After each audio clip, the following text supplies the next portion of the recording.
Tervetuloa Tarinataikan seikkailuihin, kuinka lapset löytävät aarteen. Seikkailun alkaessa lapset kulkevat tiheän metsän läpi, jossa korkeat puut ja värikkäät niittykukat koristavat polkua. Lapset saapuvat kimaltavalle purolle, jossa yksi heistä riemuitsee vedestä ja toinen tasapainoilee kaatuneen puun päällä. Lapset keksivät piilossa olevan luolan suun, joka on peitetty köynnöksillä ja sammalilla hämärä valo loistaa sen sisältä. Luolan sisällä seinät ovat koristeltu kimaltavilla kiteillä, jotka heijastavat valoa joka suuntaan luoden maagisen tunnelman. Tutkiessaan syvemmälle luolaan lapset löytävät muinaisen aarrearkun, joka on koristeellinen ja osittain peitetty kimaltavalla kultahiekalla. Tärisevin käsin yksi lapsista avaa aarrearkun hitaasti paljastaen sisällään kimaltavia jalokiviä, kultakolikoita ja salaperäisiä esineitä. Lapset jakavat aarretta innokkaasti keskenään, jokainen vuorollaan pidellen kimaltavaa jalokiveä ja nauraen iloisesti. Valmistautuessaan lähtemään luolasta lapset pakkaavat varovasti muutamia pieniä aarteita reppuihinsa katsellen kimaltavia jalokiviä vielä kerran. Ulkoapäin lapset juoksevat iloisesti metsän läpi, heidän naurunsa kaikuu, kun he juhlivat uskomatonta löytöään.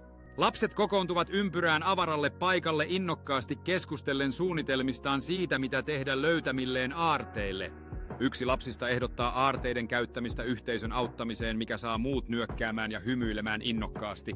Lapset lähtevät matkaan kotiin kukin vuorollaan kantaen aarretta, sydämet täynnä iloa ja tarkoitusta.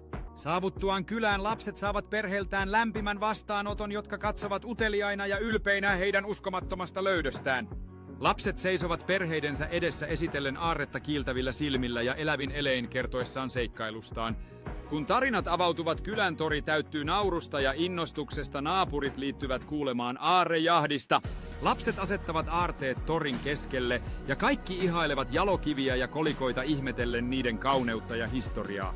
Vanhempi alkaa puhua vangiten joukon huomion tarinoilla muinaisista seikkailijoista ja piilotetuista aarteista, kun kaikki kuuntelevat tarkkaavaisina. Kun ilta hämärtyy, lyhtyjä sytytetään torille luoden lämpimän ja kutsuvan tunnelman kokoontumiseen. Lapset istuvat yhdessä jakaen seikkailun lempikohtia heidän naurunsa sulautuessa yön pehmeisiin ääniin. Kylän vanhin nostaa lasin ehdottaen maljaa ystävyydelle ja seikkailulle, kun joukko huutaa myöntävästi tuntien uudistuneen yhteisöllisyyden. Yön edetessä lapset ja kyläläiset alkavat tanssia heidän liikkeitään täynnä iloa ja naurua juhliessaan yhteenkuuluvuuttaan. Juhla jatkuu epävirallisella tarinankerrontosessiolla, jossa lapset vuorotellen jakavat unelmiaan tulevista seikkailuista. Kyläläiset kuuntelevat tarkkaavaisin mielin, heidän kasvoillaan on ylpeys, kun lapset ilmaisevat kunnianhimojaan ja unelmiaan.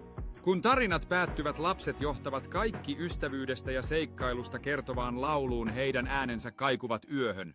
Nuotio rätisee ja poksuu, sen lämpö syleilee kaikkia laulaessa yhdessä luoden kuuluvuuden tunnetta.